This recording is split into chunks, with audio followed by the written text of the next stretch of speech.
Welcome to Behind the Blog with Tammy Neely. Today I'm joined by Cristine Vieira, co-founder and president of Find Your Influence. Thanks for being here, Cristine. Of course, thanks for having me.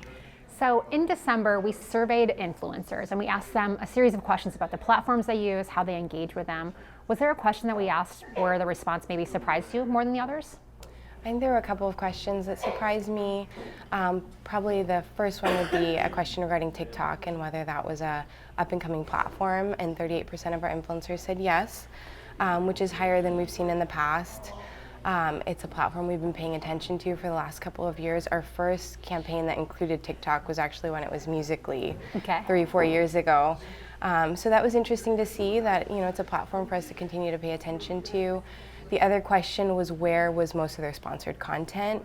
Number 2 was actually blog, right behind Instagram. So that was another surprising fact. Blog is usually included in our campaigns. I'd say over 80% of our campaigns include blog to some effect. So that was great to see. So I've heard of TikTok. I wasn't that familiar with it, so I had to ask my teenager a lot about it, and he's spoken words I didn't understand. But then, I really dug in, researching it out there, and I was really surprised that it skews so heavily female. Is that something that you think will change, or are there just more females that are engaging in social platforms today? I think in general, most social platforms are female. There's a couple. I think Twitter is one where it's more evenly distributed. But TikTok, I think another big fact is how young it skews. It's probably why it's taken so long for us to start paying attention to it from a marketing and influencer marketing perspective, but that's going to change, right? As Gen Z goes to college, as they graduate and start working, it'll be interesting.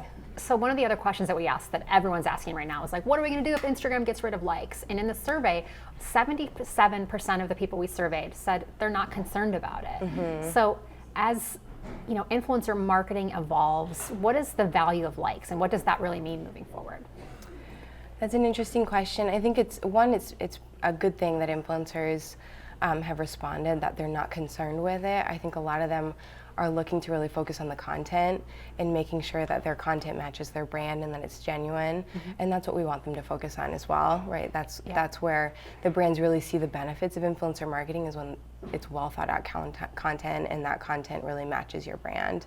From our perspective, as long as we can track analytics, which we still can, I think that's what matters, is that you can really track or measure success of your campaign.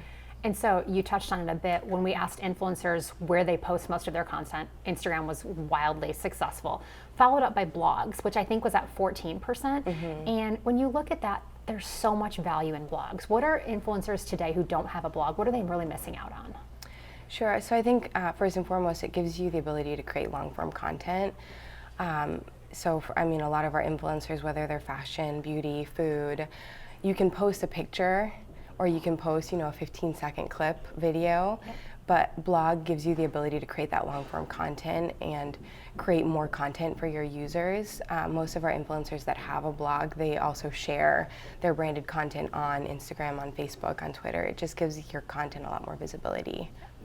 And now another platform that's on the rise is Twitch, which is this live streaming gaming. You get to pay to watch other people play video games, which I don't even want to watch my 15-year-old play video games for free. Not interested, so I'm obviously not the demographic for that, but we're seeing more and more sponsor opportunities show up in Twitch. What should brands today be aware of when it comes to Twitch? So like Twitch and any other platform, the most important factor is, are the users today matching your current target market or target demographic? So, a lot of our brands, if you're a gaming company, your users today or your target demographic is on Twitch. So it's an important platform for you to consider in your influencer marketing efforts or marketing in general. Okay. Well, we don't want to give it all away, so thanks for joining us today, Cristine. If you'd like to read more, check us out at findyourinfluence.com/blog. Thanks.